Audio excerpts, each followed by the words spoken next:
namoonni muuxannoo isaanii wal fakkaatu. 8331 irratti yaajaa jettanii barreessuudhaan qophii keenya irratti affeeramuu dandeessu.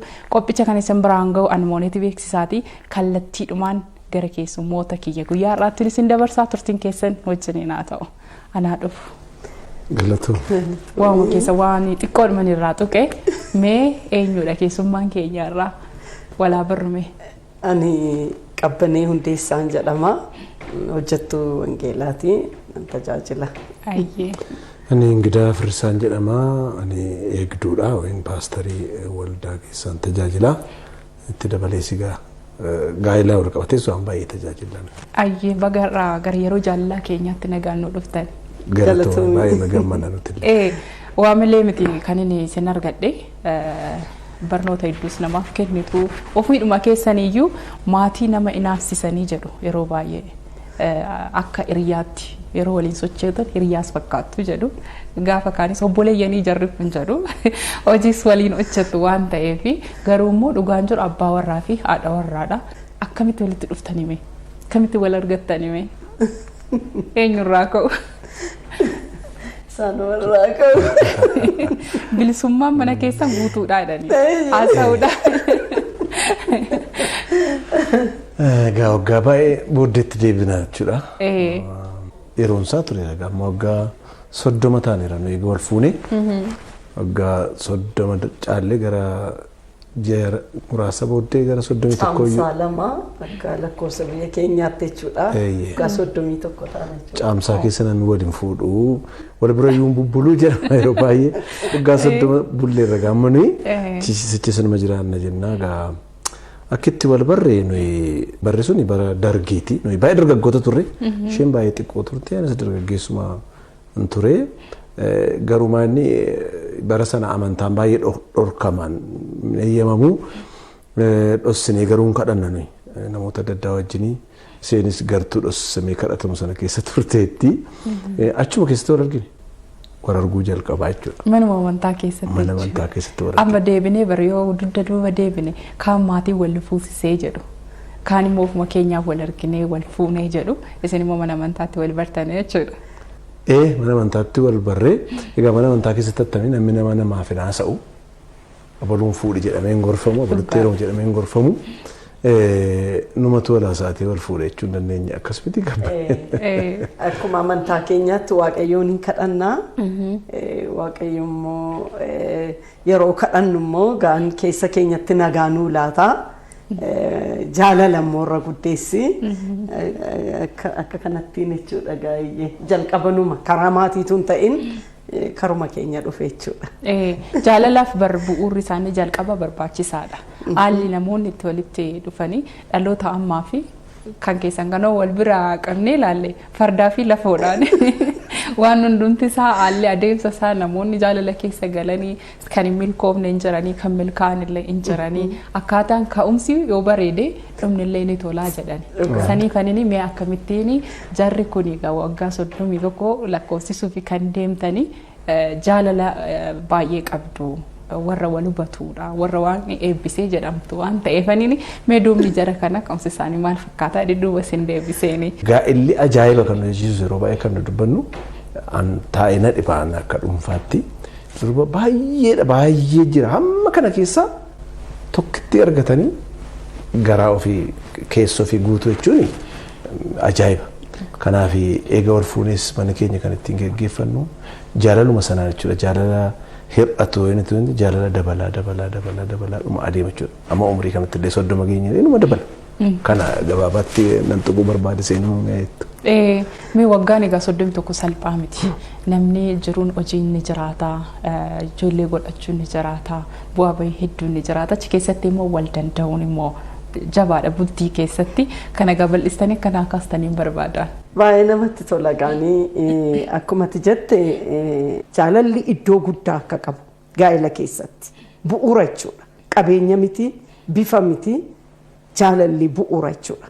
Akkuma kanatti barsiisna gaafa barsiisnus dhugaadhaan mooti. Ituu jaalalli ituu qabeenyatu gaa'ela nama wal barateessisatu ta'e namooti qabeenya qaban baay'een waliin kan turan. Kanaaf jaalalli bu'uura jaalala dhugaa isa ta'e homaa irratti kan hin hundoofne yeroo kana argineerra jireenya keenya keessatti nu fayyadeera. Gama yeroo sana hojii mootummaarra turre nu lachuuyyuu hojii mootummaa hojjenna turre nu lachuu sanuma keessatti gaanni ijoollee godhannee ijoollummaamatti ijoollee godhannee daddafee walirratti dadda'an ture gaani. Sana keessattis egaa chaalenjiin jira garuu ijaa wal hubannuuf ijaa ba'aa walii baannuu fi wal hubannaa baay'ee wal jaallannaa kanaan kan ka'e wal deeggarraa ijoollee godhachuunis chaalenjiin qabaata garuu sana keessatti chaalenjii hundumaa darbinee as geenye egaa waaqayyoof galatu sanarraa kaanee. Amma gaa'ela mana keessatti egaa ijoollees godhachaan ture jettanii walirrattis diddaa turtanii hojjettuu hin qabdanii jedhan. Deeggarsi mee mana keessatti egaa Bogdaanis gama isaaniitiin ammala gaafa namni foddaatii birra ta'e jarri kuni hidhanni isaan mana keessatti qaban kun maaluma fakkaataa kan jedhu dudda duuba namni baruu barbaada. Yeroo waliin haasoftanii yeroo waliin barsiistanii haalli waliin haasoftan haasaa wal harkaa fuutanii gaafa haasoftan baay'ee namatti tolaani. Sanirraa kaafamee immoo hagam wal deeggaru moo jarri kun manuma isaanii keessatti immoo jireenya akkamii jiraatu kan jedhu daawwattoonni keenya illee baruu barbaaduun. Wal gargaarsi mana keessatti hojii wal gargaaruu irratti wal gochuu wal danda'u. Mana keessatti wal deeggaruun jira. Yaadaan wal deeggartaa, humnaan wal deeggartaa, dandeettii qabdu wal deeggartaa, waan baay'eedhaan wal deeggara namni. Garuu abbaa manaa fi haati manaa qarshii duwwaadhaan waliin deeggaran jennee barsiisna nuyi. Maaliif qarshiin kallachuu isaaniiti. Kanaaf dandeettii humna qabanii beekumsa qabaniin gama hojiitiin yeroo baay'ee akkuma ati jettee ammaan ijoolleen durbaalachuu yuunivarsiitii galanitti hin qabuun ture hojjettuu hin qabnu numa jenna ijoollees xinnummaa kaaseen akkuma ofii guddadheetti hin guddise hojii barsiisee jechuudha. Kanaaf hin hojjetu warri dhiiraa durba lamaaf dhiira lama qabna durbi lachuu hangafaa dhiirri lamaan warra booddeete jechuudha. Warra dhiiraallee akkamitti daabboo bukeessanii akka toshan yeroo mana hin jirrellee yoon hojiirra jiraadhe dawwaleen yoonni mana jiraate isa sadaffaa gaaf tokko akkas godhii ovanii gashii akkas godhii jedheen daabboo lama toshee na eege sagantaa wayii tokkoon qaban ture galgala daabboo lama toshee maaliif isaanuma fayyada hojii yoo baran. Kanaaf hojii baay'een hojjedha. Asuma ammaa kana laasuma nama dulloomeyyuu gadda halkan sa'aatii 9tti rafe. Alaa wajjinuma turree galee bakka achi immoo kan manaatti hin darbee amma halkan keessaa 9tti naa dhumuu didee. Obbo Gidaan akka maayini hojjetan. Isin dhufa kan isaasi. Garakoota akkasiin dhufaa jirtu bariira.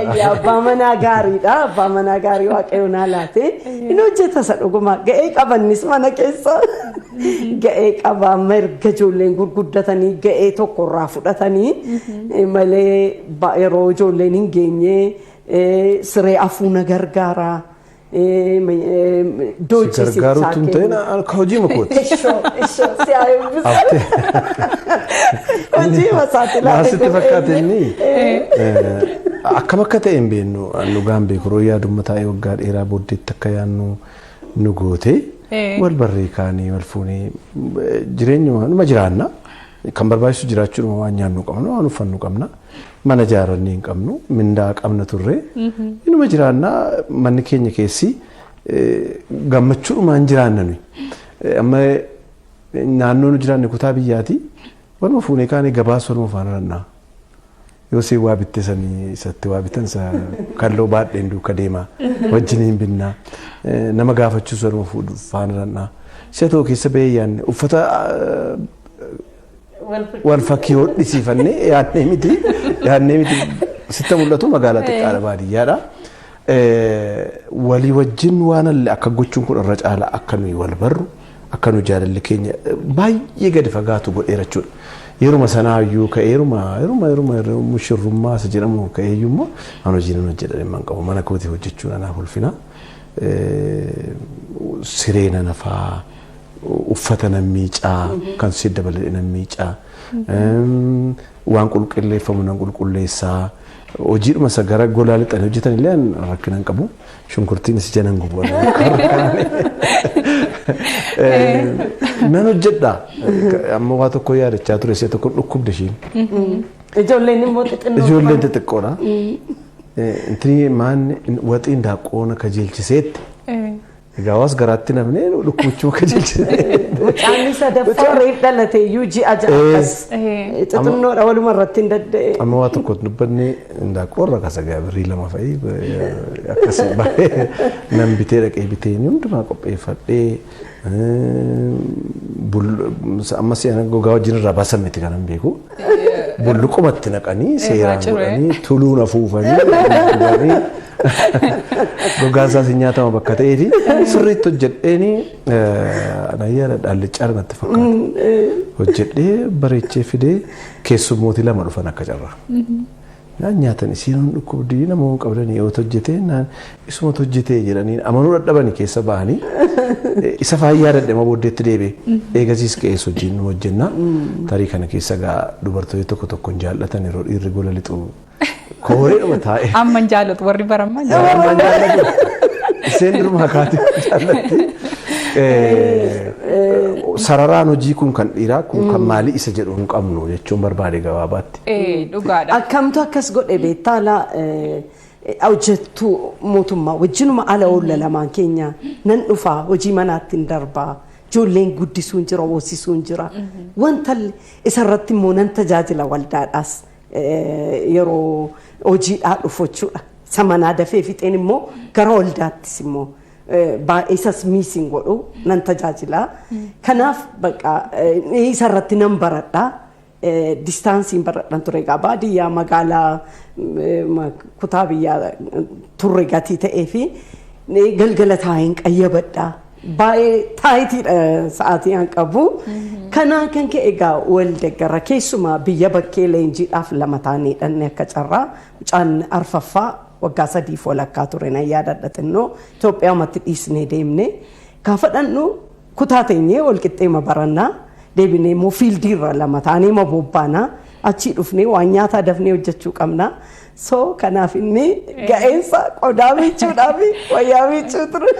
Baay'ee namatti tola dhuguma amma bartee wayii jira hawaasa keenya keessa dubartiin gara diinqaa dhiirri gara alaa qofa hojjechuu qaba wanti jedhu jira amma aadaan sun cabaatiidha kan jiru namoonni amma baratanii wal gargaaru abbaan manaa haadha manaa isaa gargaaru waan hojii keekoo otoo hin jedhiin hundumtuu ga'eessa isin garuu jalqabumarraa kaatanii waggaa 30 magaalaa dheeraadha sanuma keessatti wal gargaaraa turtani. Amma garuu cabee gara magaalaatti dhiirris haadha manaa isaan gargaaraa waluma keessa hojjetu namoonni baay'een illee yoo ogummaa hin qaban ni rakkatu kan qaban immoo kun akkanuma wal gargaaran amma lukkuu hojjechuu illee hin gaanii jechuudha. Egaa namni yoo wal hubatee yoo wajjin hojii kamiyyuu wal gargaaree jaalalli isaanis cimaatiidha kan deemu ijoolleen keessanis immoo isinirraa baratu ijoollee qofaa miti hawaasni illee isinirraa barata. Kanaafini wal gargaaruun kun mana keessatti akkam ture isiniin jechuu kan kaase wal dhabdeen isin gidduutu mamee beekame mee akaasnu otoo dhosiin. Wal dhabdeen wanta jiraachuu maluudha jennee amanna. Kan sidibu yeroo baay'ee deemnee waa'ee gaa'ilaa kanaan barsiifna bakka ta'ee fi namoota gaaffatamu nu gaafattu kanan gaafanna. Yeroo gaafannu dhiyoodhumallee dhiisuma hin gadda dhiyoodhulee waggaa 30 meeqa warri sun waggaa 39 wajjin jiraatanii gara ijoollee 7 qabu takkaa ija kee miila kee waliin jennee hin beennu. Waa tokko walitti hin beeknu jedhanii. Innossa namni baay'ee. Innoksasii yeroo tokko garuu yeroo akkas ta'us tokko tabbaa irree ta'aa inni shakkina akkan dubbanne kan gadi qabee bulchu jechuudha humnaan walitti dhuna garuu warreebnee hin beeknu wal arrabsinee hin beeknu. Yaada irratti an fedha mataa kun qaba isin fedha mataa isii qabdi dandeettii qaba dandeettii qabna walii wajjin immoo gaa'ila kana dhaaba gaa'ila jedhamu kana geggeeffanna bakka ta'ee fi hin mari'anna yaadaan kun akkas ta'uu qaba akkas ta'uu qabu irratti walitti hin buuna walitti hin dallannaa walitti hin aarraa kunumtuu nuyi fi walitti bu'iinsa inni amanna. Garuu takkaa dogoggorree warreebnees hin beeknu wal arrabsinees hin beeknu. Namni tokko wal duwwaa dhiisaniitu zarii warra fi arrabsu haadha kee wallaalee abbaa kee walla zarii abbaa kee jedhanii jedhu hin beeknu. Garuu innumti walitti dallanan kun innumti walitti bu'an kun inni maal yaadarratti akkas ta'uu qaban qabu jedhanii walitti falmanii yaada wal dhaban kun mataan isaa walitti bu'iinsa bakka ta'ee fi yeroo baay'ee walitti bu'uunirra boris walitti bu'uun jira. Dhugaadha. Namni walitti hin buune waliin jaalatu. Jaalalli yoo walitti bu'an midhaan garuu adde qabbaneen colleedhaadhaan dafanii waaranii jedhanii dafaniis immoo kan furu isaanumaadhaan dhugaadha moo sobaadha.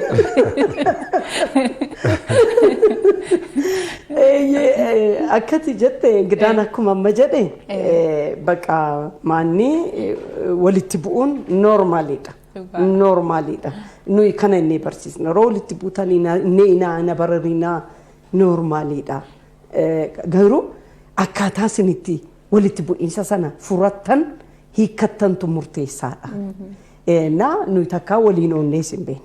Waliin hin oonnu walitti yoo dallanne wadiyaa'u dafnee ijoolleen keenya illee dhaga'anii hin beekan. Walitti dallanuu keenya maybe facial expression fuula keenya irraa baruu danda'u gadduu keenya dallanuu keenya garuu yeruma sana kutaa ciisichaa dhannee taa'ii jennee akka sagalee waaqayyootti maaliif jechi kee silaa sirrii miti walitti harreerra na harsiteetta.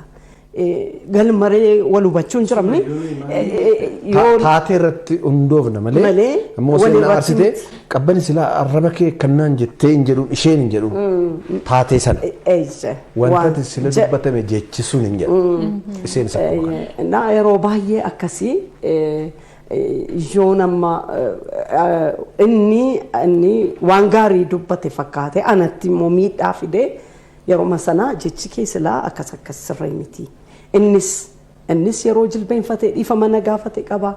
Anis jilbeenfadhee yeroo dhiifama gaafadhe qaba.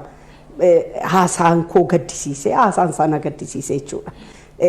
Hubannaa ala tarii communicationii misunderstandingiin jiramni wal hubachuu dadhabuudhaan inni gaariif jedhee an dalga hubachuu hin danda'a ta'a. An gaariif jedhee inni dalga hubachuu danda'a ta'a. Yeroo sana akkas jechuun koo akkas jechuudha innee seeraan waliif ibsina. Ijoolleen keenya illee takkaan beekanii. Kanaaf egaan yoo dallannes yeruma sana hiikanna jechuudha. Amma keessa baatee mucaan keenya seen lammataa gaafa heerumtee akkasitti an yeroo isin walitti aartanii walitti gadditan manyitaa lixxanii yeroo isin hiikkattan xinnummaa ka'een isin hordofan ture jette.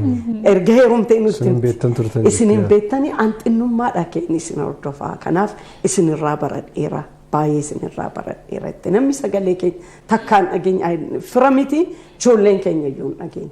Maaliif yeruma sana dhiisna bakka.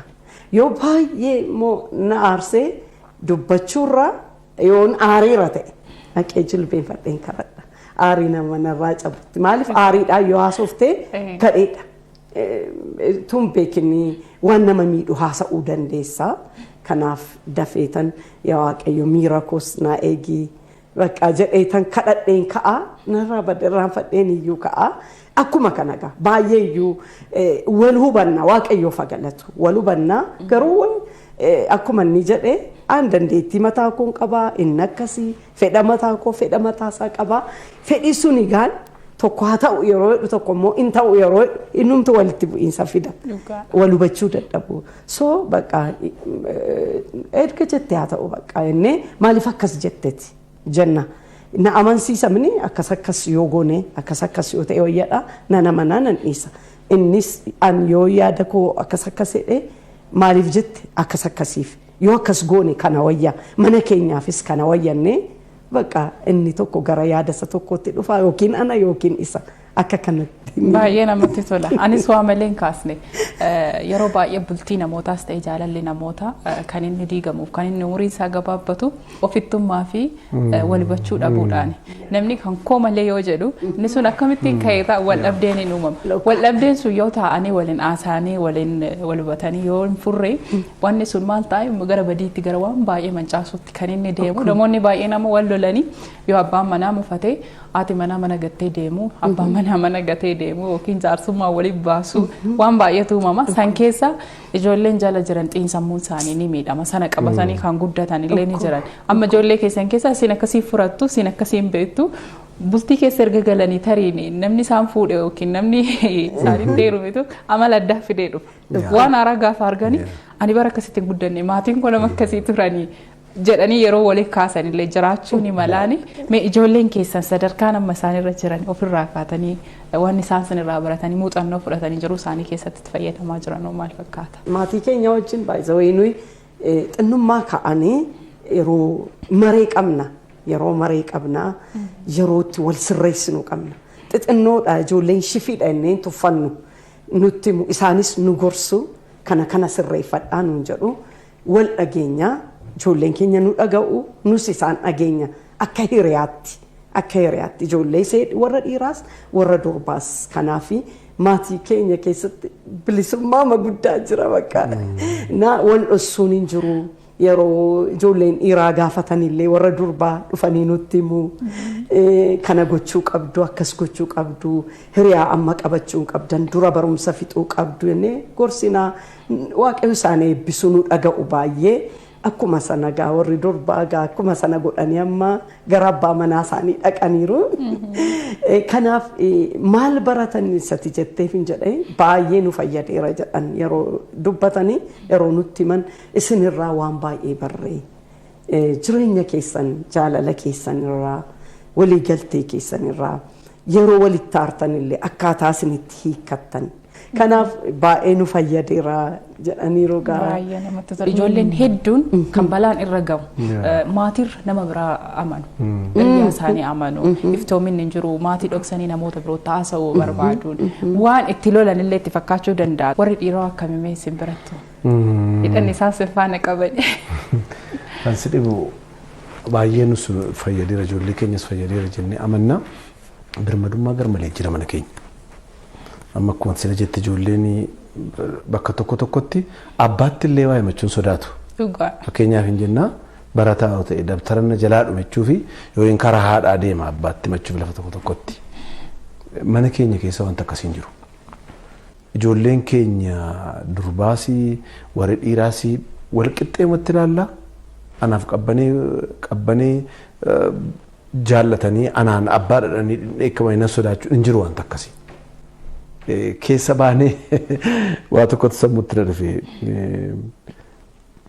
amma makka hiriyaatti nu ilaaluu keessa baanee mucaasa tokkotu xiqqaadhumaati keessumaa mucaan obboleessee tokko nu bira jiran kolfamarra waa ani hin argine waan hin qorra bakka ta'eef isaaloonii teenya waan uffatu wayii tokko fidatee dhufee as kaa'eera.